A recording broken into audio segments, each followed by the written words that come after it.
One, and we are recording with Dr. Dale Graff, who worked in Stargate project. And I always get it messed up. I always call it Project Stargate, and it's not. It's Stargate project. But before we go in any further, for all the listeners who don't know anything about Stargate project or yourself, please introduce yourself, Dr. Graff.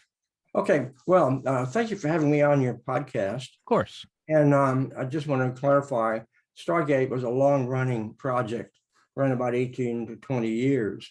And I was involved in activity related to Stargate for most of that time, and a director toward the final part of the program. And Stargate actually is an umbrella term for a phenomenon that began investigation at the Stanford Research Institute in the early 1970s. And they were looking at a phenomenon of mental cognition that they called remote viewing, where people could define and identify scenes that were concealed from them at distant locations or pictures in an envelope. They called that remote viewing. Earlier times were other ways of defining the phenomenon. They go back decades and centuries, and you have terms like clairvoyance and all that. But it's basically the innate human ability to describe and access distant scenes and places or information unknown to them. So that eventually led to the research program to try to understand the phenomenon better. Under what conditions can people can realize it and experience it in the laboratory as well as in their personal lives. And eventually it generated enough interest in the government where an official in-house program began in the late 1979, 1980, which is really the beginning of the term Stargate. Around that time frame, there were other code words attributed to the phenomenon when we were trying to apply remote viewing on operational projects for intelligence or for locating airplanes, for example, when it became an in-house activity within the government. And later on, as the program grew, there were really two aspects to it. The external research that continued on at the Stanford Research Institute, and also the in-house government program, which was located at Fort Meade, Maryland. And at some point during this process, I actually became the director of that activity. And I'm the one that coined the name Stargate as the umbrella term to encompass both the research part that continued on at Stanford Research Institute, and also the operational projects that we were doing at Fort Meade for the various customers in the intelligence community and the operational community. And that aspect, that operational aspect, continued on until about 1995 when the program was closed. So the program has a long history and has varying degrees of involvement and commitment, both financially and resource-wise. But it continued more or less as it continues as a bona fide program or project.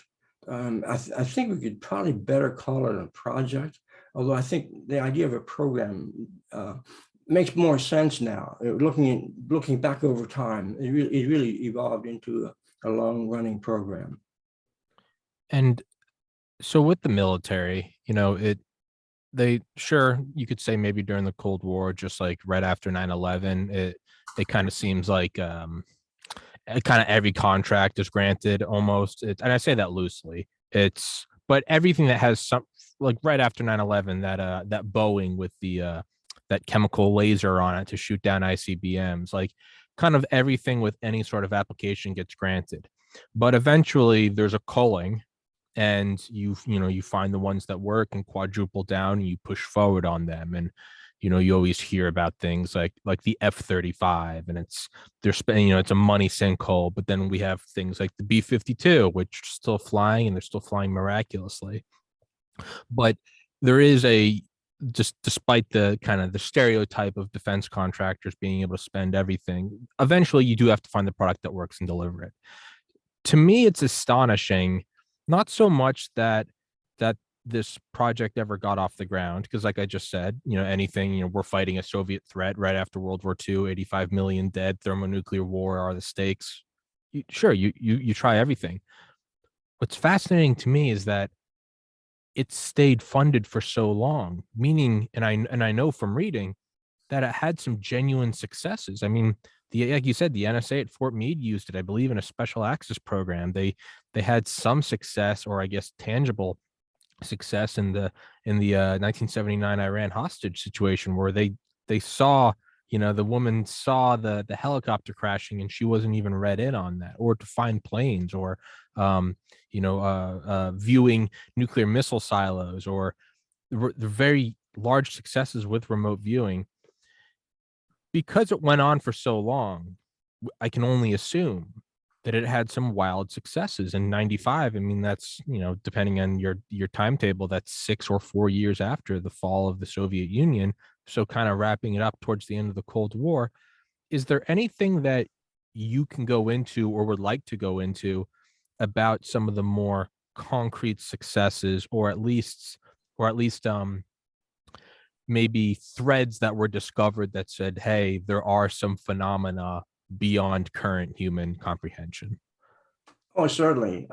First of all, on the research side, there were any number of experiments that were totally under total scientific control, that were validated. So, and this went on for almost 2 decades or more. And the accumulation of the research itself stands out as being a real tall pole in the tent, so to speak. But from the operational point of view, which is really where the attention is in the applied world, there's several very outstanding projects that were successful. And I'll just briefly describe one of them that I was directly involved in, and that was a search for an abducted Army general. Yeah. Uh-huh. In 1969. I'm sorry, I got the wrong year, 1979. And it was a very difficult project, because the general was hidden somewhere in Italy and by a Red terrorist group. And we were called in to work on the project. And I was the one sent into the field to help coordinate all the activity. So for the month-long frame of time that he was held captive, we were doing sessions and recording our impressions. And the total accumulated results of all that really had pinpointed his location fairly accurately. And had he not been located by an informer, I'm positive we could have almost gone right up to the exact location. One of the problems with remote viewing and related phenomena is it's very difficult to get names and actual numbers, particularly if they're in a long sequence, like a license plate number or a difficult address.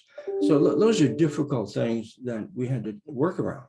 And we were able to do that from the point of view of describing a general location and narrowing that down to a very specific area of a city, and even the name of the city. So yes, that was a very insightful and a successful project, even though he was rescued by a SWAT team based on an informer. It showed the potential of the phenomenon. Now that was one.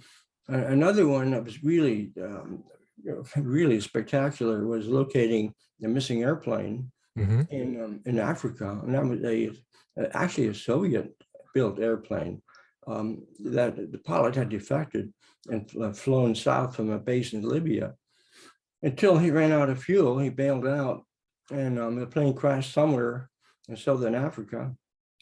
And of course, the intelligence community wanted to get access to all the equipment and all, and to analyze the full capability of the airplane from the electronics point of view, as well as performance and all the things that make up a modern bomber. But it quickly sent a team in, but they couldn't find the airplane, even though they were convinced it was within a very tight radius of where the pilot bailed out and where people had sighted the airplane flying at low altitude. They couldn't find it. So I was called into it.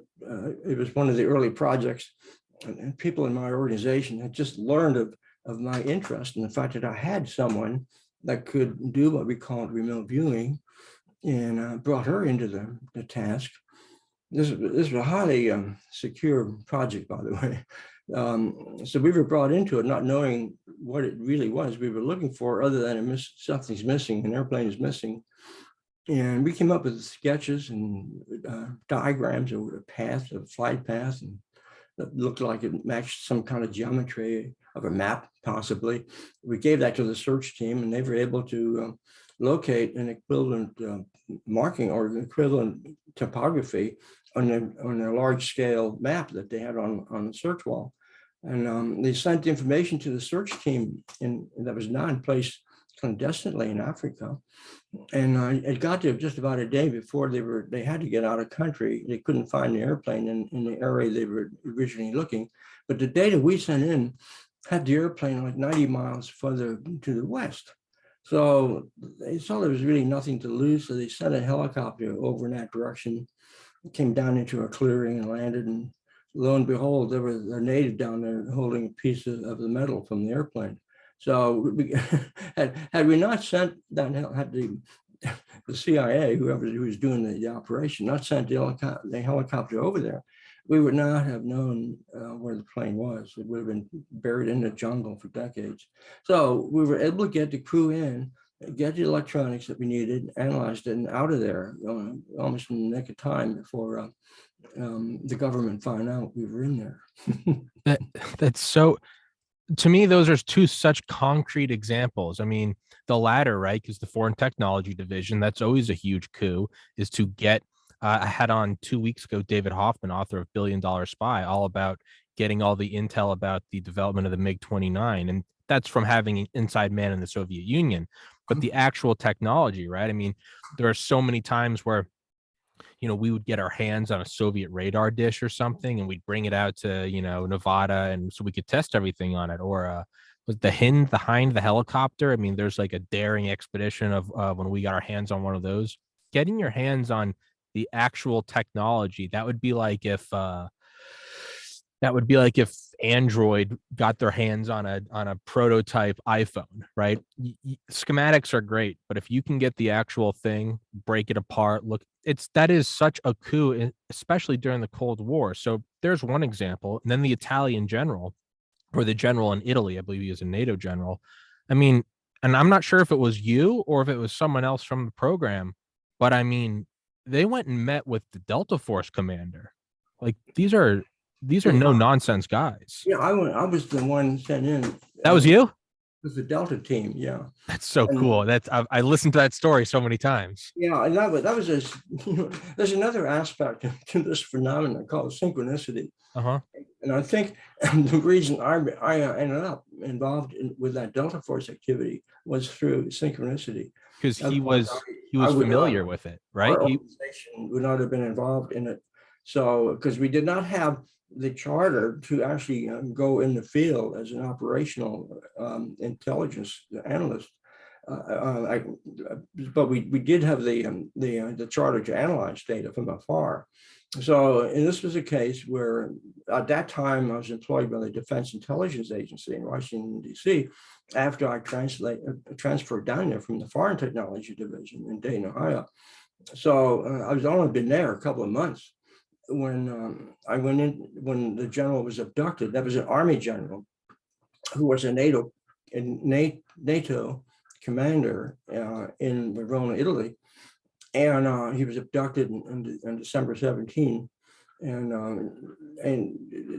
within a day, all the intelligence activities were directed to trying to find the general. A team was sent in to do that. I was not part of that original team. But then later, I went about a week or two later, actually a week later, there was a snowstorm in Washington, D.C. And all the offices were closed. We were, the radio and the TV said, "Don't come in, government workers. We have 22 inches of snow here." Mm-hmm. The city is paralyzed. But at that time, I had an apartment within walking distance of the DIA building in Roslyn. And I thought it's a great day to go out and photograph black and white because I was taking a photography course at the time. Okay. And so I walked around a little bit. There was a 7-Eleven open. I had a cup of coffee, and about 9 o'clock, there was an urge, there was an impulse to go to the office. Yeah. And this doesn't make a lot of sense because why should I go there? Nobody else is there except the guard. And so I worked my 8 or 9 minutes. It took longer with the snow, and got there with my heavy boots on and coat and whatever. And the guard was really suspicious. I said, "Look, I'm fairly new here. I need to get in to get caught up in work." Yeah. Yeah. Had to make up some kind of excuse. Yeah. So I get in there and I'm sitting around at the desk, and why am I here? And the phone rings in the director's office, and it kept ringing. And I just on impulse answered it. And it was somebody looking for remote viewing help to locate the general from the Pentagon. And I didn't know at the time, but that was the Delta Force Commander office. So the first opportunity when the Metro started running, I went over there and explained things and what we might do and what we may not be able to do, qualified it properly. This is not, the answer to everything, but we might help out. And within about a day and a half, I'm on my way to Italy as part of the team. So it was a synchronistic thing. It really was. I should not have been in that office at that time when nobody else was there. So it worked out really well because I was able to actually work with the team and saw how an intense activity like that can be performed under adverse conditions using all kinds of intelligence tools and services that we could have in that country, working with the Italian intelligence activities and local law enforcement, trying to locate the general based on ordinary means.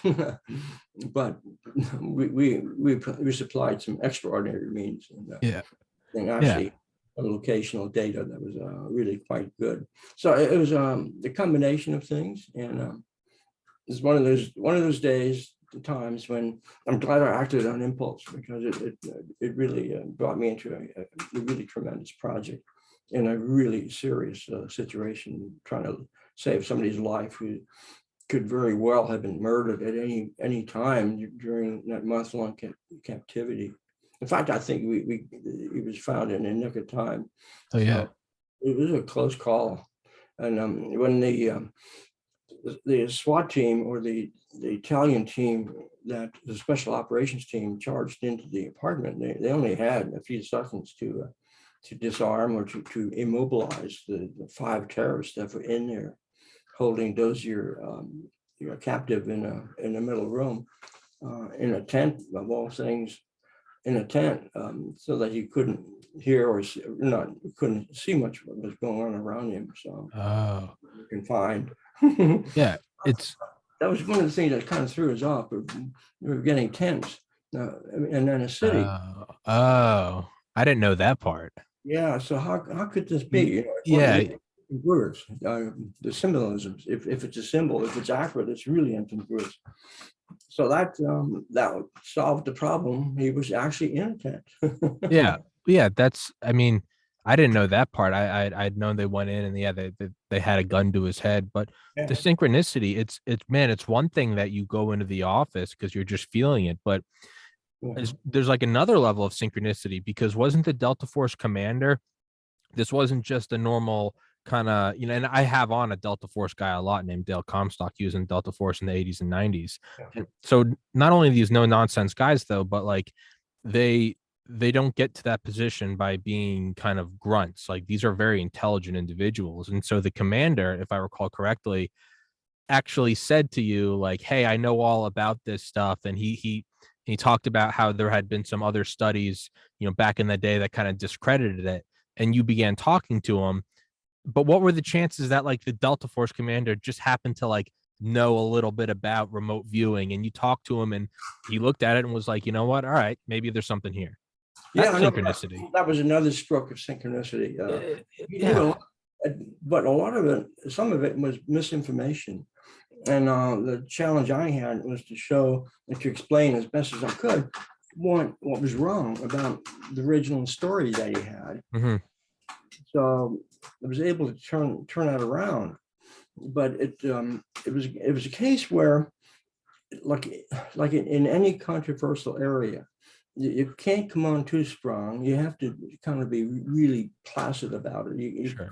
You let them know that you're not an evangelist trying to sell something. Sure. So, and the other synchronicity involved with that, there were several. This is another one of them. I had made a trip to the Rhine Research Center just a couple of weeks earlier, just to get some background on the early days of the Rhine work at the Duke University Parapsychology Laboratory in the 30s and 40s. I was just curious about that. And while I was there, I met Louisa Rhine, and she was in the library just reading. I came in. So we were just the two of us, and I had a chance to talk with her at great length. And she gave me some details which I never heard of before, and some of the fraud charges and the problems they had, and names involved. Now I had all this in my mind when I was talking to this commander, and this is exactly what I needed to combat his disbelief. Yeah. So I had the right names. I knew that he was talking about. Yeah. So it's another one of those pieces that fit together. Yeah, you're right. You can't come on as an evangelist about it, and you can't come on. It's more so you have to come about it like, hey, I know this sounds weird, but like we do have some promise in this, and if this is a dire situation, and because he named, XYZ study or case and was like that kind of disproved it. It was very beneficial that you were able to say like, hey, yeah, no, I know about that case, and that guy doesn't represent everyone. That was a kind of a thing, but in fact, I was only supposed to be there 3 or 4 minutes before being kicked out of the area. Yeah. But 25 minutes later, we were still talking. The Yeah. staff couldn't believe it. Yeah. Well, that's the other thing about this story for everyone listening is, yeah, no, they decided that they didn't want you guys, and you were like, let me just go have a word with them. And what should have been like a 2-minute in and out and get out of my office. It's a Delta Force guy. That Yeah. was it. Staff was leave. So instead of getting a ticket home, I went on down to Vicenza and connected up as the final leg of the search team. It's quite an amazing synchronistic series there. It absolutely. I mean, the synchronicity is almost more amazing than the actual remote viewing and finding the guy. It's the lead up is almost more insane than the actual story. Yeah, there was so many things. That was, I mentioned 2 or 3 of them. The other one involved in that search trip on the airplane in Washington D.C. National, waiting to leave. At that point, there was a change in plans, and I and the Army captain who was accompanying me, he was the Italian translator, that was to be sent along for the tour. I was to join up as a team later in Vicenza. And while we were waiting in the airport with like 10 minutes to go, we learned that there's no more seating available. We were 5 in line, and we may as well come back the next day, which would have been way too late. So right before we were ready to give up, 5 people in front of us changed their plans, and we were able to get seated on that plane. So it's just incredible timing. So with those 2 stories, the finding the airplane and the importance of foreign technology and the foreign technology division, as well as being involved with Delta Force in recovering a general who had been kidnapped, and that same group that kidnapped him had done a kidnapping, I think a couple months or a couple years prior, and ended up killing the guy. So this was for keeps. Oh yeah, right. That was their modus operandi. Oh yeah. 1 or 2 weeks, and you find the body in the river. Oh yeah, no, these guys they didn't bluff. Yeah, no, they would, yeah. So with those 2 cases of such definitive value and everything, and then it's all just dialed up because it's during the Cold War, why would the program have ever stopped, or did the program perhaps go somewhere else? Did it go into some other agency or go to a different name? Or it just seems like the value is so concrete that you would have to keep pursuing it. Well, the real reason the effort was canceled was because of the certain people at the the top of the line in the intelligence community just didn't believe in it, regardless of what we accomplished. And they just wanted nothing to do with it, and made sure that it got canceled. There was a review group set up, but that was stuff, you might say, with people that really didn't want to see it anyway. You know, they were some of the major critics of the field, and you're not going to make any progress logically with what we call the dedicated critic. So everything came together to just a few people at the top that said, that's it, we don't want to do it, cancel it. Yeah, I mean, it's kind of, I guess that does sway. I mean, Curtis LeMay, you know, chief of the, or secretary of the Air Force, chief of the Air Force, head of Strategic Air Command, he kind of pushed back on the missile program for so long because, you know, he would lead bomber squadrons in World War II. There was a lot of love for the, you know, we go in with fleets of bombers. Then eventually he was convinced that, hey, you know, missiles they're on standby all around the clock. They go faster, hit anywhere in the world in an hour. And eventually he kind of became a convert. But there are guys who just, no, we're not doing that. We're the military. We use satellites and guns. We don't use psychics. And they kind of brush it off. But it's, yeah, I mean, that's disappointing because with things like, okay, forget the NATO general. What about Osama bin Laden? What about al-Baghdadi? What about Malaysian flight, was it 370? I mean, Yeah. those are two examples of a high value target and of an aircraft. Why wouldn't that be utilized? Yeah, but see, you hit a key word there, having to do with not believing it and relating it to actually fear, and the word psychic. One of the reasons why we really insisted on using a new term here, even though it really encompass anything that different when you look over the course of centuries and millennium. You go back to primitive persons, you'll find that there's evidence of ESP and the paranormal phenomenon, even in tribal or the shamans in Central America or elsewhere. The phenomenon is around, it has been, but there's a fear, and some of that is image, some of that is cultural driven, some of it is religious based, and you know it's tough to overcome some of these belief systems that are negative to the field when the individual has grown up in it and been sort of indoctrinated to say that is invalid science, and finding a lot of good reasons why it's not scientific, which you can easy to do. You know, we don't have a good theory, so right away you have a non-scientific phenomenon, and we're applying it. but a lot of things have been unscientific like that are worked out. So but the process of evaluating it is scientific, and that's a lot of people don't want to. Many people at that time in the 70s did not want to confront. Now I think there's a lot easier time because the media has a lot of good programs and a lot of good opportunities for learning about the topic. You know, I'm a member of the International Remote Viewing Association. In fact, I'm one of the directors. And we're now moving into full speed ahead on all the major social platforms, and you know, letting others know. And there are thousands of people already following the topic. So it's becoming more mainstream, at least in terms of the understanding of what this is. And it is a natural phenomenon. It doesn't need to be feared, and it can be scientifically studied. Nobody is claiming 100% accuracy, and we qualify what we can do, what we can't do. And another example where we actually did quite well in terms of the intelligence task given to us was to look at a given fugitive. And this fugitive had been on the run for 2 or 3 years, and he was internationally wanted. So once you hit the international list, then it's okay for a U.S. intelligence organization to chip in if they're asked to do so. Otherwise, we don't track U.S.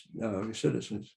So this guy was on the run, and the Customs Department contacted us, and said, I don't care what your probability is. Is it 1 out of 10, 1 out of 100?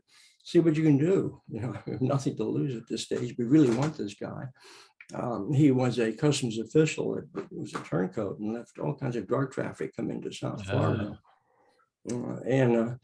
So all we had was his name. It could be anywhere. So we worked on that. And one of the, I had the thought, I was the one doing the tasking on this. So at that time, I was actually the chief of the unit.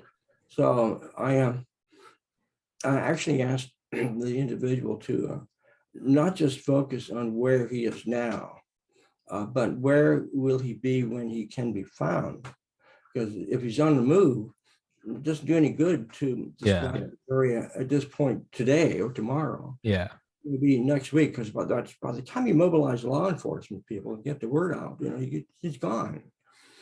So and you may not have known that he's ever there. So that was the tasking. And one of the individuals came up with some very specific locational data with the names and whatever and other aspects that made it very clear that if this information is correct, the fugitive will be in the northern part of Wyoming within the next week or two. So the BOLO, the be on the lookout, went out by the customs official to the troops, the units in the field, including the local law enforcement people, the Montana and the Wyoming State Police were brought into it, and given this BOLO, the lookout, be on the lookout notice. And shortly thereafter, they observe him in one of the campgrounds right nearby Yellowstone, which is where we said you should be looking in that general area. So here was a case where we didn't go to the exact spot, but we mobilized the resources available. And then fortunately, the law enforcement people involved were astute enough to really look hard and to observe and detect that, hey, this individual does seem out of place. That maybe this is the one that these guys are looking for. Sure enough, he was. And then they effected a very nice, I like to say search and rescue, but they got him out of the trailer. Like he was camping in, and with this, I think it's a standard approach, but yet it works where somebody bangs on the trailer door and says, hey, I can't get my car started. Can you help me start it? And so the fugitive comes out, of course, and that's it. It's one step and bam. Yeah. They got him. Well, I'll make a note to myself, if I'm ever on the run, I will not answer the door from my trailer. Go get, I don't care. Fix it. I'll leave a jack outside. I'll be like, you can go fix it outside. No. Are you with the remote viewers? No. That's how you make people think you're crazy. So knock on someone's door, you hear them screaming from the other side. Are you from the remote viewers? They're like, all right, man. But so these are real world cases, and it's, they don't like, right, they don't like the name psychic, so they, remote viewing, and you have to, it's like with the F-117, the stealth fighter, the first real kind of stealth aircraft we created. SR-71 had some, but they named it the F-117 to call it a fighter jet because they wanted the best pilots from the Air Force, and they knew if they named it a bomber or an attack aircraft, they couldn't get them. So despite having this world-changing, this paradigm-shifting technology, stealth, they still had to change the name. So there's this weird, despite these like heights of new scientific innovation, you still have like the most base kind of human problems where it's, hey, they don't like the name. And it's like, what? You don't like what? It's a special access program, and we're using, equations from a defected Soviet. Okay, we'll call it a fighter jet. So there are these sort of, almost childish human snags at the height of these things. But like stealth, or not like, that's not really a good example. Science is science is science is science. It is what it is, whether you like it or not. If we had come from, if Leo Szilard and Albert Einstein came to the U.S. and wrote to FDR and said, hey, a uranium bomb is possible. If FDR just said, I don't like it, that doesn't make it any less feasible for another nation to create. If Unit 731 in World War II developing bioweapons, If we uncovered it and said we don't like it, it doesn't make it any less real. And we ended up bringing those scientists back in kind of like an alternative form of Operation Paperclip. If you don't like it, it does not make it any less real. And if you don't master it, who was Enrico Fermi, said that the hydrogen bomb is an evil thing. They had just detonated the A bomb, and the idea of something 1,000 times or 10,000 times stronger was unthinkable. But when he went to present it to Truman, Truman asked, "Can the Soviets do it?" And he said, "Within a couple of years, yes." So we have to do it, regardless of if we like it. We have to do it. So I'm saying all of that to say it doesn't matter if we don't like the connotations of ooh, psychics and mystics.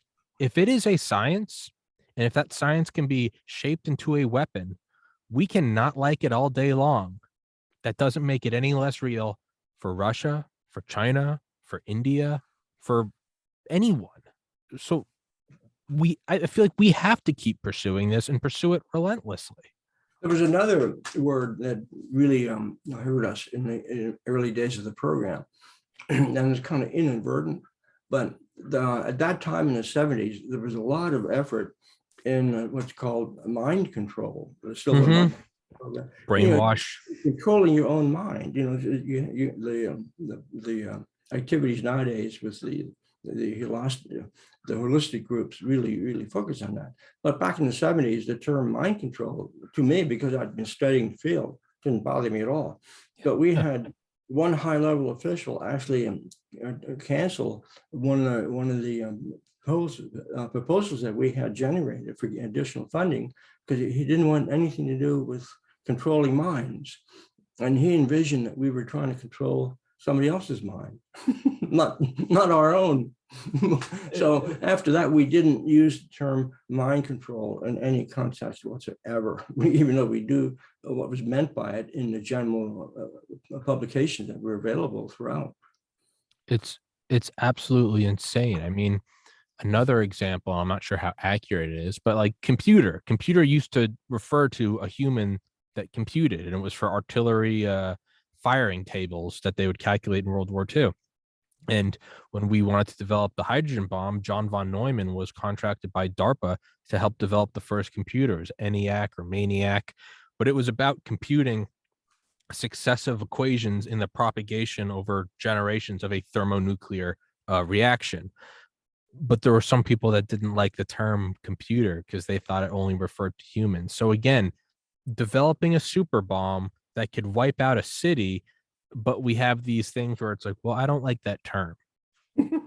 I mean, imagine if JFK gave the moon speech and the guys at NASA said, I don't like that idea of going by the end of this decade.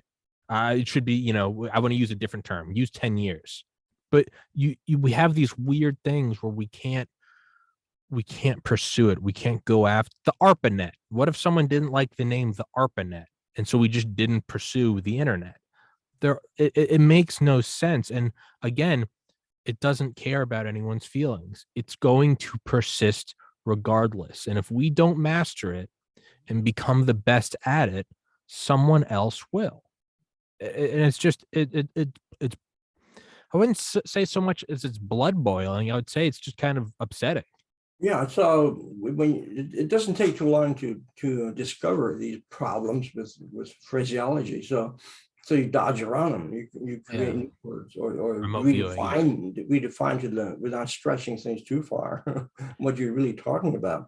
You can imagine the difficulty I had writing contracts for the government bureaucratic chain of command on this topic without actually talking about psychic functioning. It just dance around it.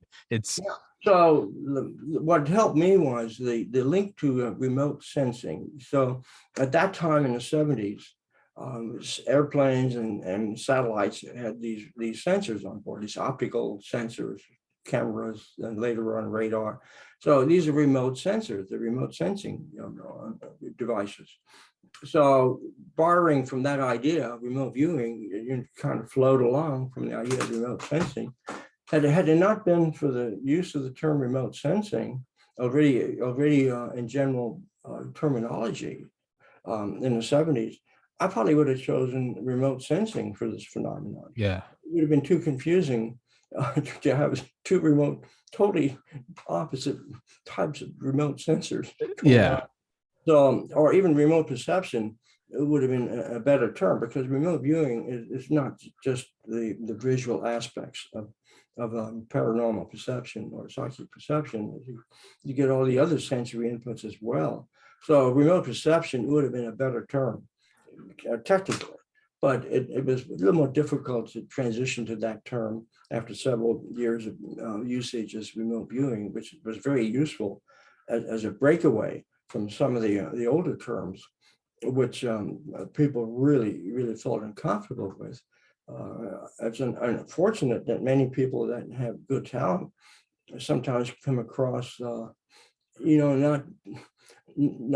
too trustworthy, or maybe too accepting of the phenomenon. So we had to come in with a tough stance to get past those criticisms. We really are looking at this weird phenomenon as diligently as we can from a scientific point of view, keeping all the scientific protocols straight as possible, making sure there's no way somebody could accuse us of peeking around the corner to see the target. Mm-hmm.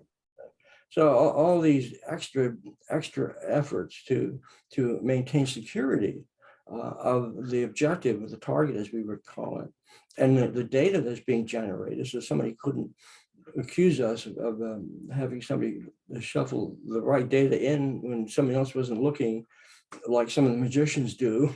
Yeah. When they're trying to replicate this phenomenon, and which is so obvious when you think about it, what they're trying to do. And in the 70s, there was quite an attack from the magicians population against the phenomenon. Now maybe they felt threatened. Well, yeah, you're cutting in on their business. Yeah. Some of the people and eventually came into the field were amateur magicians. Darrell Bannock Cornell, for example, was an amateur magician. Russell Target, SRI, was also similar. So, and other people I've run into since then started studying stage magic, and then realized, well, it's a good thing to do this, because then you can identify real quickly if somebody's trying to trick you when you're doing a session or something like that. But it also heightens your perception, your subliminal perception and your ordinary perception. So you're on the lookout for trickery, which sometimes happens. Yeah. And in a way, ironically, the fear of being written off as hucksters or people that are, pulling parlor tricks, the gold standard things you would put into place to ensure that there was no trickery, that there was no peeking, actually just prove the point even more, just how real of a phenomena it was, because your experiments and your trials were so airtight, more so than normal, because you had to prove you were better than the average, I guess, skeptic. It actually showed even more definitively that it's a phenomena. It's a scientific phenomena. Yeah, and then going a step further here, true, you'd have to secure the objective, the target, and you only provide the information to the remote viewer that's relevant. And later on in the program, this is really nothing but an abstract reference number. So that was all provided, and so there's no queuing of names or anything. Although I have to admit, when you get to an operational project, you have to locate somebody. Nobody knows where the person is, so you may as well start with a name and not mess with intermediate steps. But in a research environment, when you work with targets that are in the future, now you're elevating this to another level. Because so it's in the future. So there's no way they can really cheat on that one. The target doesn't even exist yet. So you describe it. So this is another stumbling point for science. I've been finding out that this is probably the most significant one. Many scientists that are skeptical can kind of go along with the idea, the old concept of telepathy, mind-to-mind contact, even though the original term, which came out of the early days of the radio technology, Marconi and the development of the radio and radio waves, that followed from that logic. Although we had too many experiments early on in the Stargate program and elsewhere, clearly showed that there's no electromagnetic transmission involved here. This is, you just can't explain it by electromagnetics. So that was a stumbling block, and it still is for many people. Yeah. But when you move into the future, this is a really difficult. Yeah, it's a whole nother level. Because now someone's going to say, well, how can you describe something that hasn't been selected yet? Oh, and even worse, it doesn't even exist yet. Yet when you think about it, a lot of the spontaneous experiences that people have are of that nature. They have a premonition about something in the future, or a precognitive dream or something, and a week or two later, the exact thing happens. So you already have, at a personal level, you have the experience of perceiving things in the future that don't exist now. So in the laboratory, these are more difficult to set up. And I did set up some experiments involving future news, 3 days in the future and 7 days in the future that were successful. But those pictures didn't exist at the time of the sessions. And when you think about all the issues, that all the facts, all the acts that have to come together to create a future news photograph, say 7 days ahead, and a person can sit down and describe accurately what it looked like and the relative geometries and very specific things about that picture. How does that happen? This is mind-boggling when you think about the future being perceived like this. So it's a stumbling block. But those of us that work with the field would say, well, it's just another aspect of the capability. And the challenge to science should be not to run away from this, but to say, well, what is the significance of this? Does it open up a dialogue between us and other ways of thinking about reality? So it's tough, because traditional science wants to stay up as much as possible out of anything that's extraordinary or too extraordinary. Yeah. And so we run into a stumbling block there. We sometimes can't even say it's precognitive of a target yet doesn't exist. We just say it was the target, or use a general term, psi phenomenon. Psi being the 23rd letter of the alphabet that was coined in the 1940s by researchers in the field, parapsychologists, to represent this whole range of phenomenon with different labels, the same phenomenon, but basically different labels: clairvoyance, remote viewing, precognition, clairsentience. All these terms boil around the same phenomenon. So the word psi is a shorthand way of saying all of these. Yeah. All these steps apply. It's hard to, when looking forward in time. I was gonna say, it kind of sounds like the best weapon you could possibly have is just a thesaurus, to name it differently and secure funding. Let's just call it, remote viewing, disconnected perception. You could just make it whatever you want. But some users would just say anomalous perception, which is kind of interesting, but it's an awful term. I don't like to use it. Yeah, just doesn't work for me. I wonder if you could even just say it's a classified technology, and I wonder if you could get funding that way, instead of even calling it psychic. Be like, oh, it's classified program 1197. Yeah, sure. You can say it has to do with some kind of a psychological aspect, if you want to bring the human element into it more directly. Yeah, you're right. You can just call whatever you want. But at some level, you do have to explain it to some committee. Now, there is the House and Senate Intelligence Committee. There are reviews in the Pentagon that look at the details of the so-called code word programs, classified programs like this. There are few that you have to then get through, even though it might be in black money. there's still somebody in the chain of command that needs to know a little something about it. Yeah. Dr. Graff, I'll edit this out. I need to run to the restroom real quick. Are you cool with keep talking for a little while?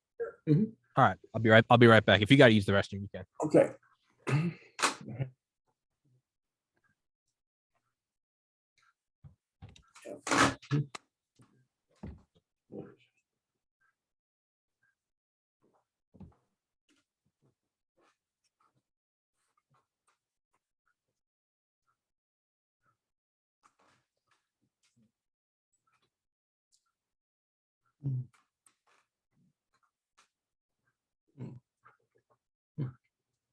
Yeah.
Okay. I'll cut that out. All right. But yeah, All right. so what I wanted to say about perceiving into like the future is, so I've told this story before on this podcast, and I think it's probably perhaps most fitting now of all guests would be you. I mean, I was a biology major in college, super science oriented at the time. I was an atheist, cold reduction materialist. You know, if you had told me about phenomena then, I would have said you're crazy. You know, I was probably like the colloquial Pentagon official who would have, you know, brushed it off. Um, the story I've told before and I'll tell now is, so on April 15th, 2014, I lost my older brother to suicide. He was 27 at the time. I was 23 at the time. We had both been up in Maryland. And I had gone down to visit my girlfriend at the time, who was still at the University of Georgia. And I'd gone down for like maybe like a week. And you know, I had known there were issues with my brother, but he was seeing a therapist. He had come home, and it seemed like things were getting back on track. So it's not to say that like there was this pending sense of suicide, right? And so the night before, um, my girlfriend woke me up because she said I was like, kind of thrashing around, and the dream I had, and I always leave out the specific details just for privacy of my own family. But the only way I can describe it is it's like if a little like drone was hovering over your shoulder. I was viewing my brother in third person, like in his room, and it was, I could tell, you know, something was off. I didn't witness him commit suicide, but I saw him, you know, finding his gun. I saw him um kind of moving stuff around, like, you know, making his bed, whatever. And I knew that this was going to happen. I knew it was going to happen. I could feel it. And I woke up and I was just sweating, and I didn't say anything to her because I just figured it was a nightmare, right? I was just like, oh, thank God it was just a dream. And the next day I found out that he did indeed commit suicide. And it's not that I had a hunch and it was, you know, and it turned out a different way. Exactly what I thought was going to happen from the method of suicide to the time that it was occurring. I was viewing it, and I've later looked it up on Google Maps. I was exactly 599 miles away. So I and I didn't tell anyone that. I eventually, I think I first told my mom that in like 2019. I didn't even tell my girlfriend at the time. I just said I was having a nightmare. I kept that to myself for 5 years because one, I knew if I told anyone I'd sound crazy. And two, I had no way to, what was that? I mean, what was that? And it's just insanity. But I look back at that now and, it's been 7.5 years. I can think about my brother now without it necessarily being soul crushing, right? It's the more time between a tragedy you grow and you kind of, develop, I guess, a numbness to it or an exception, an acceptance of it. But to me, that was when I was having that dream was late at night, and he took his life, the next like morning. So not only did I see exactly what was happening, I saw it about 12 hours before it happened. To me, that is, and there's, no, I can't verify this. I can't prove this to anyone. Am I lying? Who knows? No, I'm not. But to anyone that really no, you can't find out objectively. I can't give you a test tube and say, here it is. But to me, that is, although an absolutely horrific experience and a traumatizing experience, the scientist in me says that was also, wow. I mean, that was a phenomenon. That was a phenomena that it wasn't. We've all had the hunch, and I don't mean to put it. We've all had the hunch where you think of a friend that you haven't talked to in forever, and then he calls you 5 minutes. I was just thinking about you. Like, yeah, sure, that happens. That's always interesting. But to me, or I had a dream that this stock was going to go up, so I bought it, and it went up. Okay, sure. To me, it is so infinitesimally small that that I experienced something as improbable as a sibling, my own blood and flesh, committing suicide. And I didn't have the dream a year before. It wasn't kind of a recurring fear. It came out of nowhere, and I saw it exactly how it happened. And then it happened. To me, that is perhaps that's why I'm so interested and why I'm having you on this podcast is is when I look at this stuff, I can't write it off as, oh, is some parlor tricks or broken clocks right twice a day. I have experienced it firsthand, dead sober. Yeah. It's real.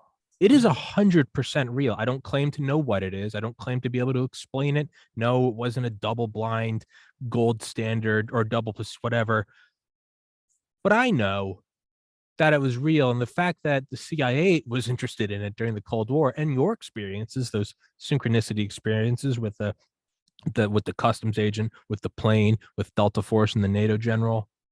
I mean, this stuff is real. It is a science. 200 years ago, doctors didn't understand why, when they did surgery on someone and then wiped the knife off on their shirt and did the surgery on the next person, why they got sick. They didn't understand germ theory, but nonetheless, germs existed. Objective reality had transferable, transmutable diseases. This is a real phenomena, and we can put our heads in the sand and pretend it's not real and pretend it's ooh, or we can start looking at it for what it is. It's a science no more or less real than my ability to, I don't know, put water in a bottle or to have a fire extinguisher that can extinguish flames. Like, it's real, just like flight, just like nuclear weapons. And I know I'm ranting now, but that's kind of where my passion about this comes from, is I know it's real. Well, some of the strongest supporters for the remote viewing program for Stargate and the government at the congressional level, there were occasions when giving a briefing to update them on the program, they would ask us to stay back after the others left. So then we'd be just a few of us with perhaps one of the senators or one of the representatives. And very often they would relate a story. Sure. Not quite as dramatic as yours, but why this one incident in their life Yeah. really really makes them realize that we're onto something. So they didn't need the hundreds of trials and statistics, even though that's nice to have, and you really need to develop that wherever you can.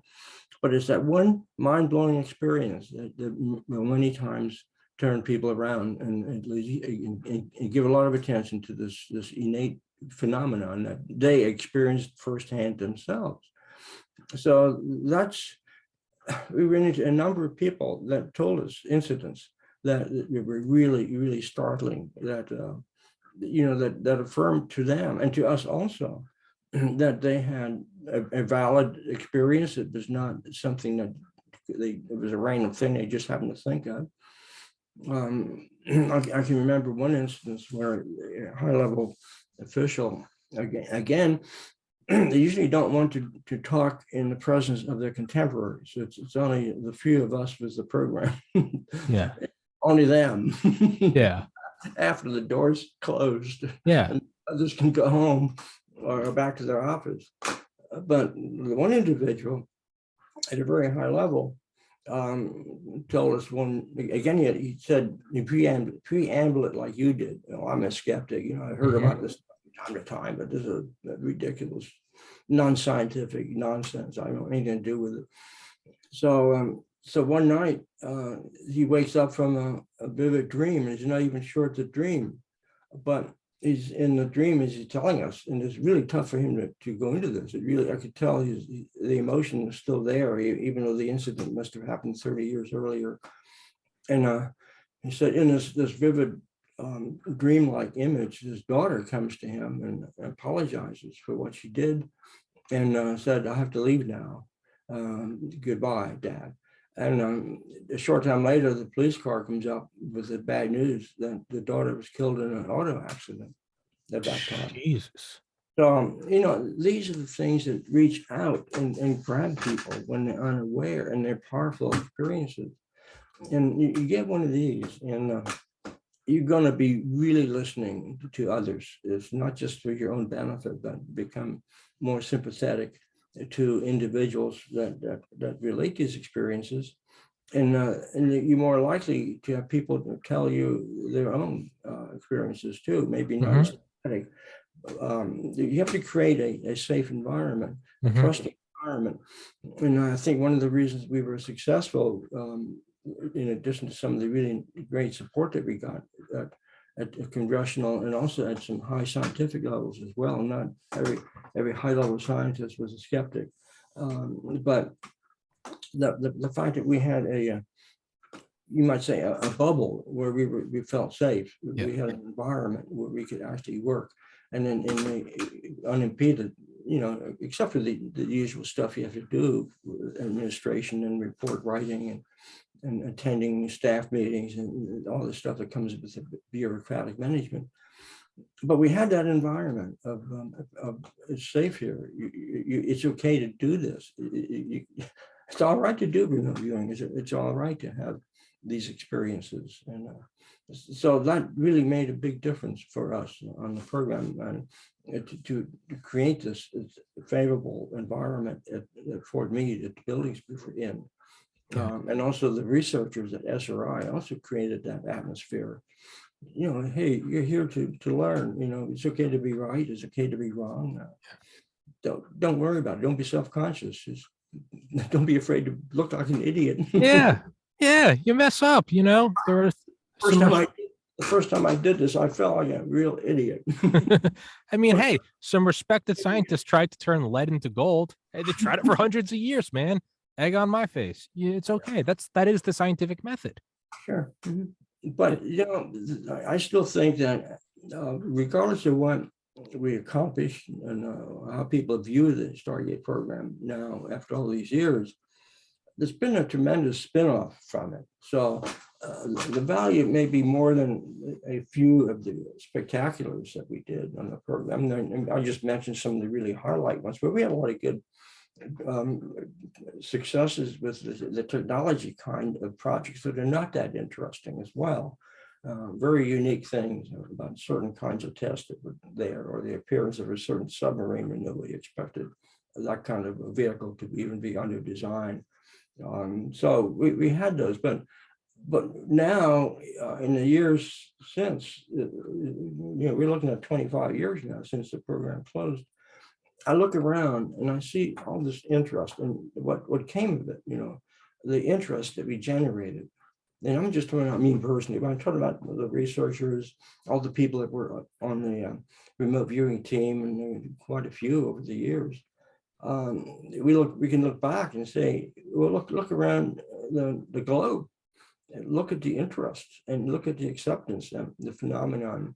Even though we call it remote viewing, it has spin-offs into other areas too, called, we talked about synchronicity, and you go into other aspects, even from the holistic point of view. You can talk about healing as well, and link in with the holistic side of thinking. But the program has spawned a lot of interest in these diverse areas too, not just remote viewing. And I think it points toward a kind of holistic thinking. And it's not just an experience I have or that a small team has called remote viewers, but that you and I and others, our friends, neighbors, people down the street, also can share in this and benefit from what the phenomenon can offer to us, for us. So this is where I think, where if we have a legacy at all, I think here is where it's heading. That we're opening up, it's allowing others to come in and take and study the area and discover for themselves. They may not become top-notch remote viewers and join the latest psychic detective workforce, for example, but they'll get enough out of this to pay attention to their hunches and their dream life, because I think I'm quite an advocate for the dreaming, because I'm also a member of the International Association for the Study of Dreams, in addition to the International Remote Viewing Association. So in the dream side, which is like your experience, is sometimes, many times, an easier way to experience this phenomenon, even on lower scales, not the dramatic one like you did.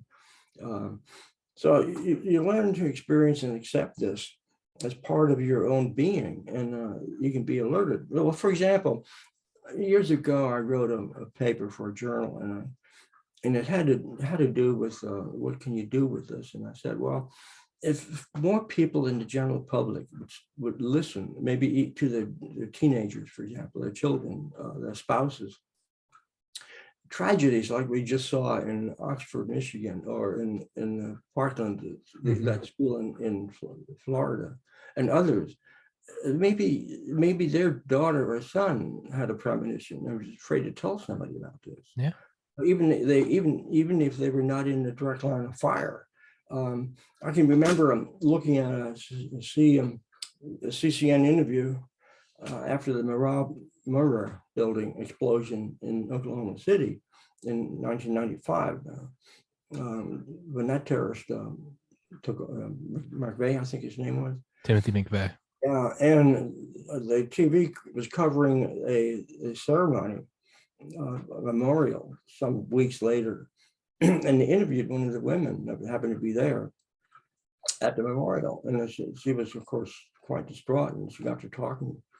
And she says, if only, if only, if only. So the commentator says, if only what? If only I had listened to my husband. Because that morning at the breakfast table, he said, I had this horrible dream of being engulfed by fire. I don't think I should go to work today. Something is terribly wrong. And she said, oh, come on, it was just a dream. Get out of the house. Get to work on time. Of course, that was the end of it. He never came back. Now she's suffering from grief because she discouraged him for listening and paying attention to this really powerful precognitive dream that he had. Think of how many people have these things.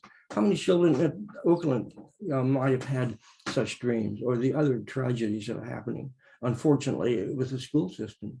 Not just there, but in crowds, and almost any general public appearance right now. You have to be careful. Yeah. When I travel anywhere, my modus operandi is the night before I travel, or during the week before, I try to dream ahead and say, what do I need to know that might pose a danger threat to myself and my family and others in this trip ahead? And there are times when I actually have perceived the accident that I would come to. Fortunately, it wasn't mine, but these are the kinds of things I believe in the future.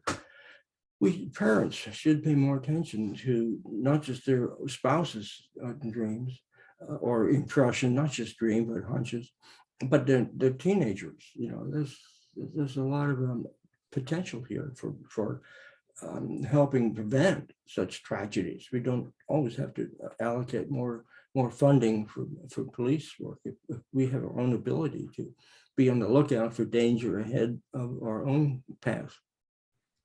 On a side note, when I was at the University of Georgia, man, I used to, if I was in a big lecture hall with like 300 kids, I would always make sure I was either in the front row or the back row, right by the exit.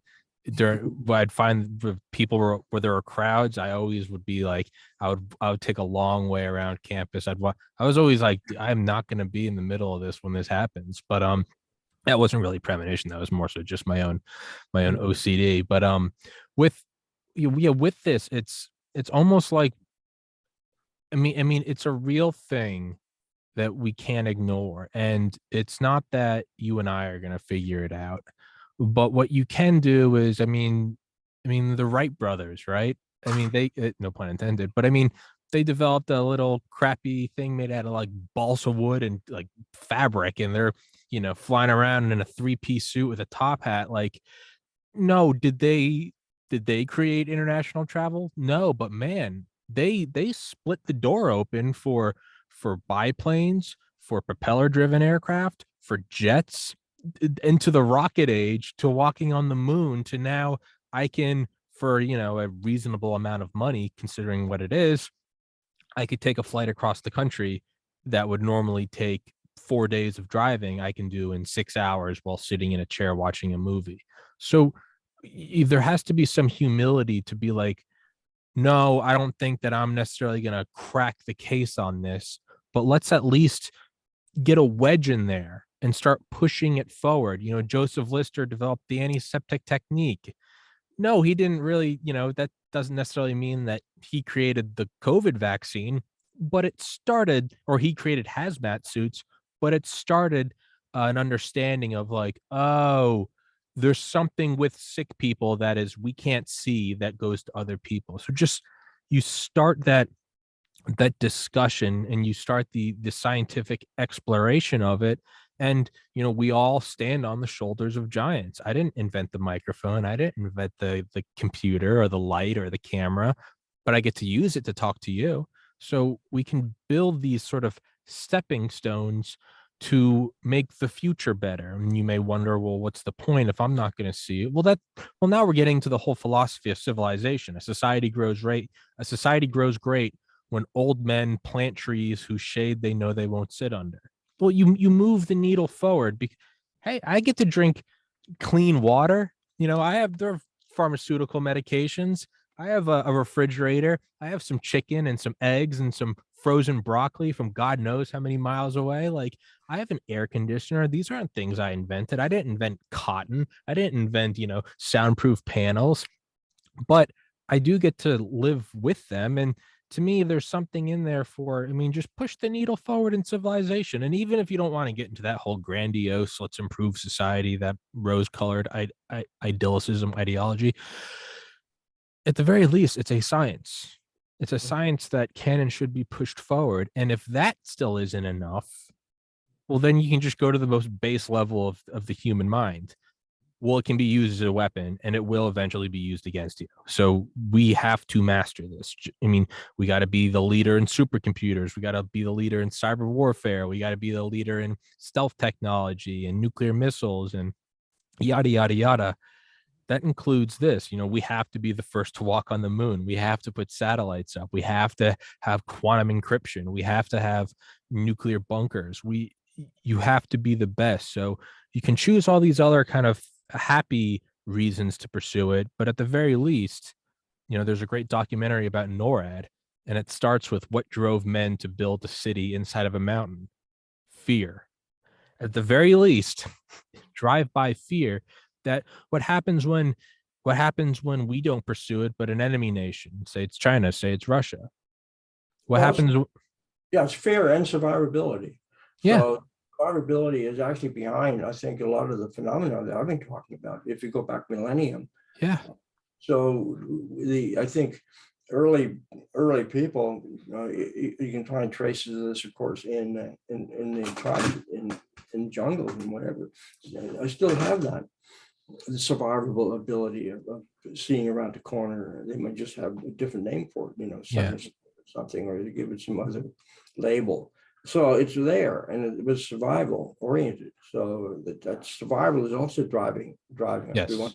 We want to survive. So, and when push comes to shove, I think if you're in a really tense situation, that's a time when you will actually experience your own latent psi abilities.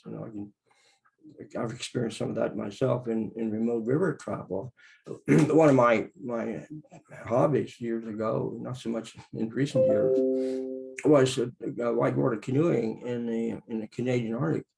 Oh Lord, you're I'm mad.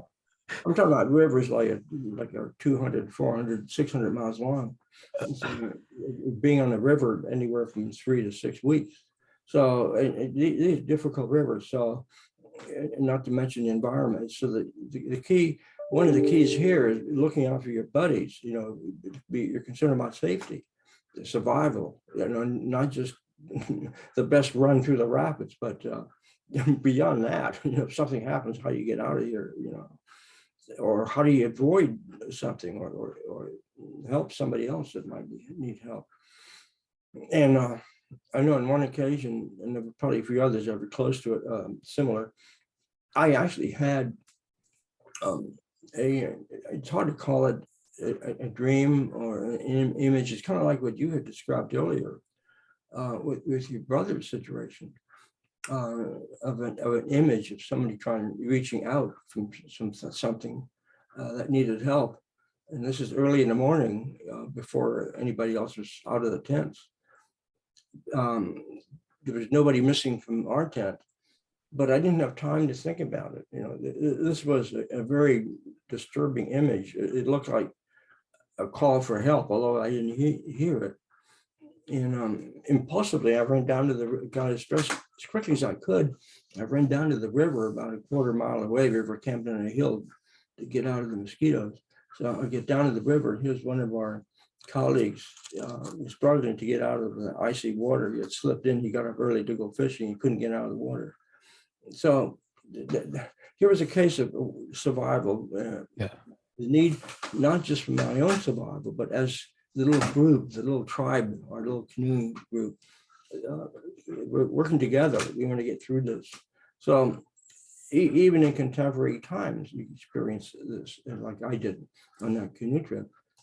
So that's, I think, what's here for all of us. We can be on the lookout for our companions to keep them out of trouble too. Yeah. Like I mentioned earlier about the kids are being shot up in school. There might be ways of listening to their premonitions and stepping in to avoid some of that tragedy. It seems like with people dying, whether it's that guy's daughter in the car crash, or my brother, or you with the individual stuck in the ice, or all these, actually, ironically enough, the Delta Force guy I'm friends with tells the story about how he was halfway across the world on some classified mission, and he just knew instantly that something had gone horribly wrong with his mom.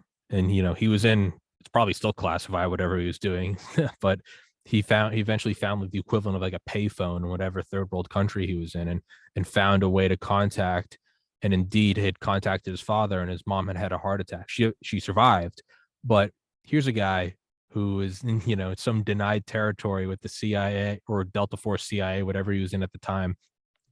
And and again, this isn't a Timothy Leary, kind of loose flowing. This guy is your Delta Force cutout.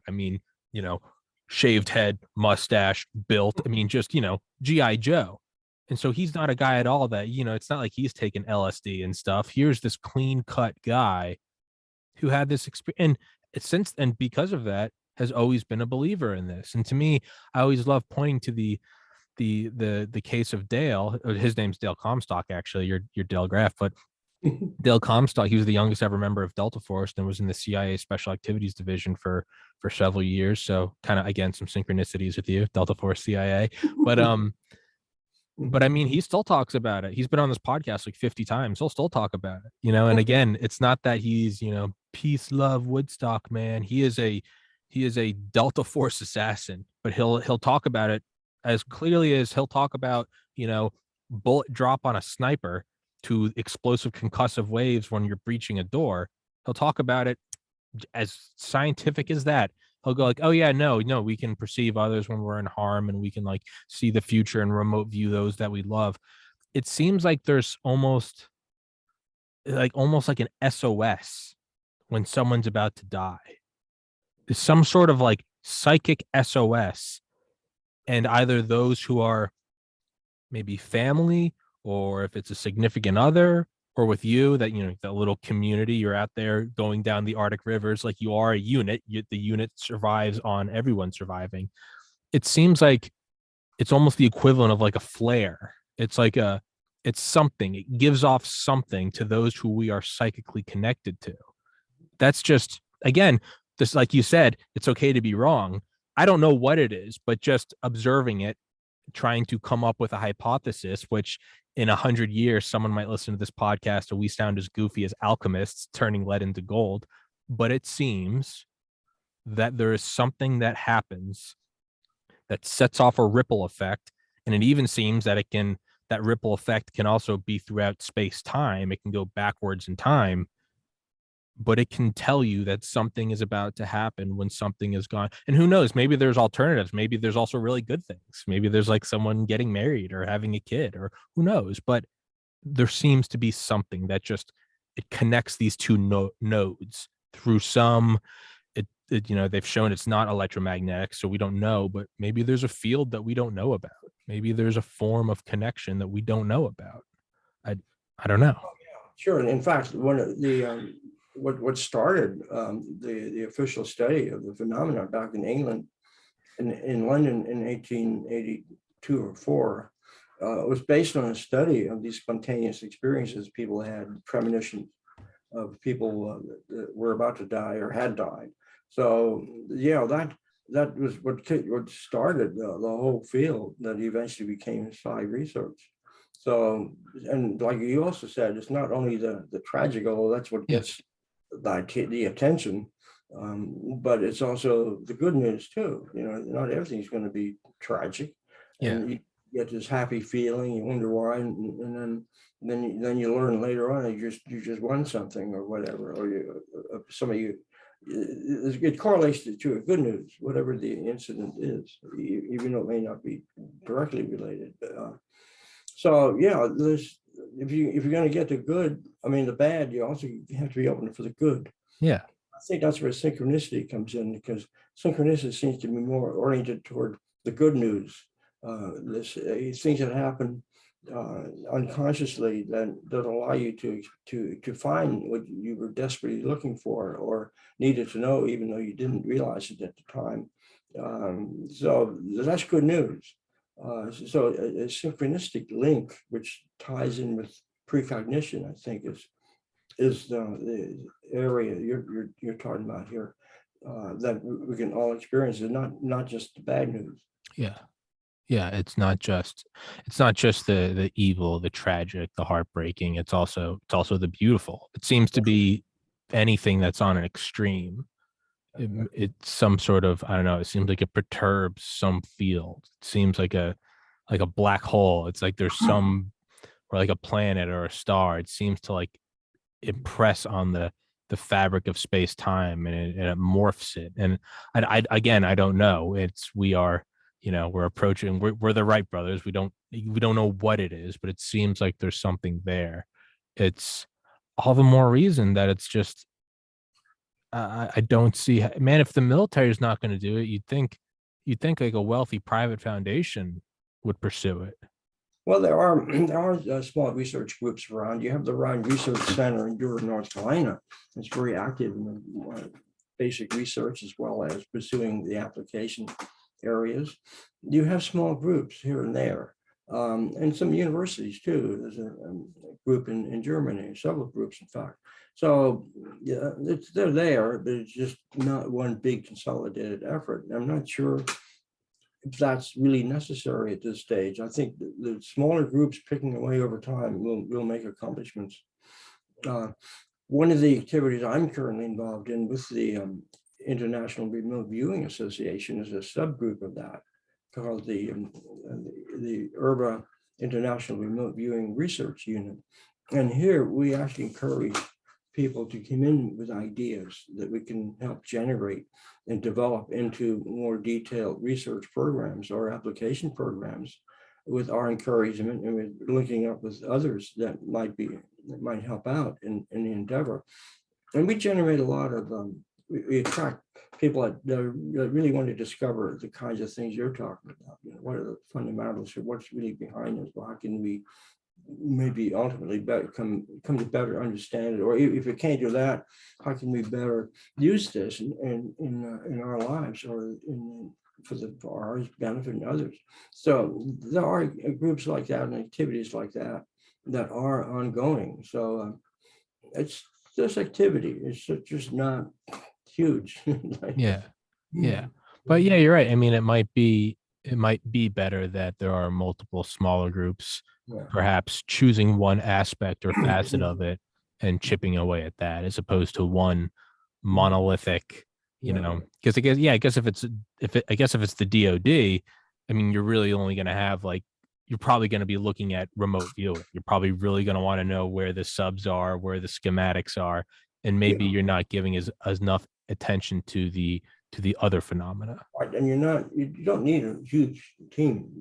We only have less than a dozen counting staff and everything.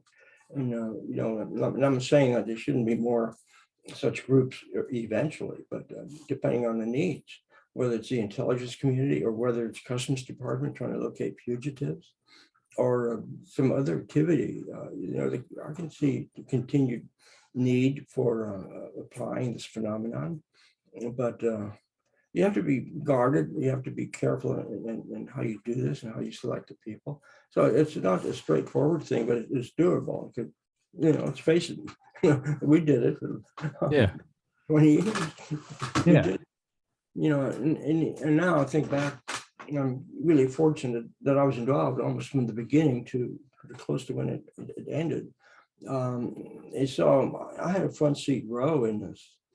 And it was really, really quite exciting, of course, challenging and also many times disturbing when you consider the difficulties and some of the attacks that we got. Some of them were quite personal. So going through all that, I think we kind of laid a path, and it's there for others to see what branch they want to take from it and accept it and develop it to the extent that they think they want to, and to the benefit of themselves and the people around them. I kind of see it linking with holistic thoughts and the idea of global connectivity, and building on that. If you're looking at models to work with, and the understanding what is the brain, more than the mind. That's one thing that our phenomenon and remote viewing and related topics suggest very clearly, that we're looking beyond what we call the brain. It's a mind connection. And where is mind? And how does mind connect? Is there a field of some kind? Is there a holographic structure that we tap into? So all these terms that we can use now from our modern understanding of, say, physics helps out to move forward, and they're more comfortable than sounding than some of the older terms, and they're more realistic too. So it's a progress in how we phrase things, understand things, and how we understand what we can do with this. And it's a lot there. You know, we have a lot of potential, and this is one area where we can really move forward and be even more improved and relate to others. So It's like it's a lot here. it's That's like one of the reasons I got into this. It was such a broad field, you know. It forced me, coming in from an aeronautical engineering and physics background, yeah. to really start studying these other fields. So on the side, I took quite a lot of programs in psychology and physiology, and even psychiatry, or I should say abnormal psychology. I had to find out what was normal and not normal compared to the conventional standards. And at that time, there was a lot of topics that were considered abnormal, which really shouldn't have been called that. You know, the terms had to be changed. People that are psychic or remote viewers are not schizophrenic. You don't have to label them as schizos. So, there's terminology that have changed as well over the years that we've been working with the topic, and letting more people know, particularly in the psychology areas, that these are normal. These can be normal abilities that we have, that we can uncover and develop more fully than we probably thought we could. Yeah, so there's a lot ahead here. Yeah, It's I mean, it's kind of like a two-dimensional being. Well, it's kind of like the realization that like the stars, you know, that moment in human history when you realize the stars aren't just specks of light, but they're other stars. Like they're not like a two-dimensional fabric, but rather there's a whole nother universe out there. There's that realization of like, oh, there's so much more to this reality. You know, right now it seems like there are stars with planets around them, and the stars make up galaxies. It seems like it goes down to the cells and to the atoms and to quantum physics. And it seems like there's a certain limit on human lifespan that's slowly increasing. Technology gets better for communications. And if Elon Musk keeps at it, we'll have rockets to get us to Mars. And in 1,000 years, we'll go to, it seems like that's kind of like at the base level, like that's the model. But if you went back 500 years and asked someone what the model was, it'd probably be pretty similar. They'd say, you know, you get a partner, you have kids, there are churches, there are companies, there's corruption, there's good times, there's parties, there's holidays, there are explorers that go to distant lands and bring back spices. And it would be, I mean, it's all correct. But if you had said to them, you know, what do you think about rovers on Mars? They like, what? Or if you said, what do you think about what do you think about podcasts? What do you think about real-time streaming podcasts with someone on a different continent? What are you talking about? What do you think about the World Wide Web? And it's like pushing the debt ceiling on America. You push like the possibility ceiling.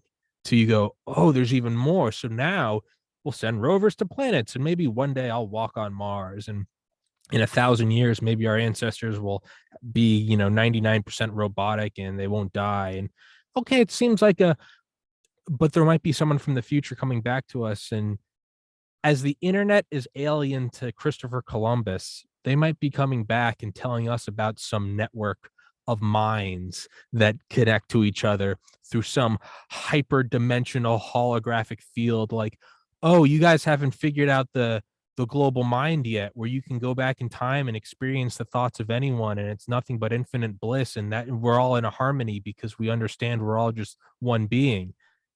You look at me and go, what?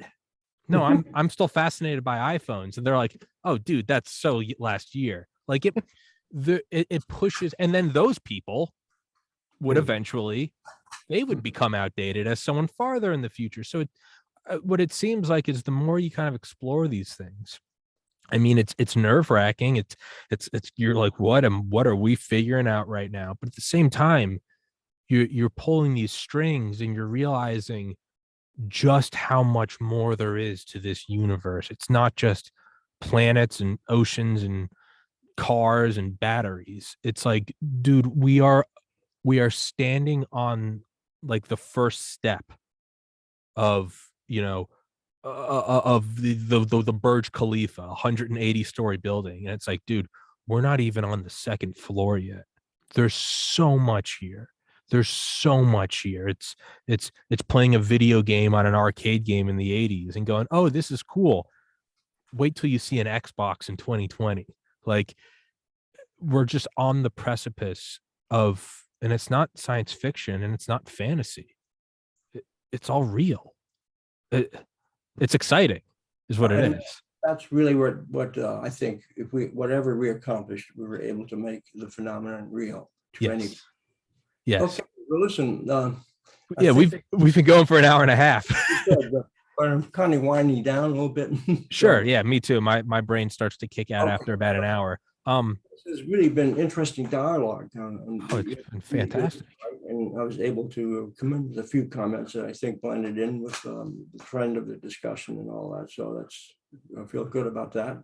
I normally only can go for about an hour. So if I talk to someone for longer than an hour, it's because I'm thoroughly enjoying it. So take that as a compliment. I would love to have you back on sometime. Doesn't need to be anytime soon. We can loosely schedule something. I'd love to chat with you again. You're a fascinating individual. I'd love to pick your mind. And you have 2 books, correct? Yes. Yeah. Traction of Psychic Wilderness and River Dreams. They're out of print, but they were, I wrote them shortly after I retired and a little shortly after the program shut down. And so I didn't have everything in there I would like to put in. It was a lot more or less personal development and how I became involved in the field and some of the learning things and some good and bad along the way. But the one book, River Dreams, does go into detail on the general Dozier's case, the missing general in Italy, the fugitive, and the airplane. So those are the 3 things in River Dreams that I have quite a bit of detail on. But I sprinkle it with synchronicities, dreams, because I've been doing quite a bit of research with precognitive dreams. So I work that in, not just conscious state remote viewing. So it's sort of a broad-based approach to the phenomenon, including personal things, as well as a few of the key things from the program, from the Stargate program. So yeah, I think copies are available in used copies here and there. I want to try to get them republished. Please do. One of my goals in the coming year. I'm also somewhat in the middle of another book, which I need to close the door and wrap up and finish within the next year. So I have a lot of things that I still want to do here relative to my previous involvement with Stargate, as well as the new activities I'm involved in. And of course, my focus currently is on precognitive material and looking at how could we possibly, understand that better. Like you were saying, what is the implications for this fabric of the universe? So anyway, I have a lot of ideas yet. So. Well, you're a brilliant individual and you have a very special mind, and I appreciate you coming on here and letting me talk to you, man. That was a treat. That was so cool to be. Because I listened to Phenomena by Annie Jacobson, and then I heard your name in there, and I was like, I wonder if I can just get him. And I reached out, and you emailed me back, and I was like, yes. So thanks, man. I really appreciate it. Yeah, Annie Jacobson, it came to my place here in Pennsylvania, and we had a really nice interview. And I think she appreciated some of the perspectives I had, which were different from some of the others that she was interviewing. And she actually did put in some personal material that I really didn't think she would, which it's fine with me, but it does get into some personal incidents more so. But again, she's writing more from a personal, experiential level, as well as keeping her hand on as much of the science as possible. Sure. She's a broad-based writer. I really appreciated her perspectives. Yeah, she wanted to accomplish with that book. Well, I think she did it well. I think she that's what got me very, very interested in it more than normal. Was it seemed like, oh, this is a grounded thing. And but Dr. Graff, thank you so much, sir. I will let you go. Thank you so much for coming on here. I will put your website in the description. Everybody, keep your minds open, and maybe we can figure this thing out because it's fascinating. Dr. Dale Graff, the one and only. Thank you so much, sir. Thank Take you. care.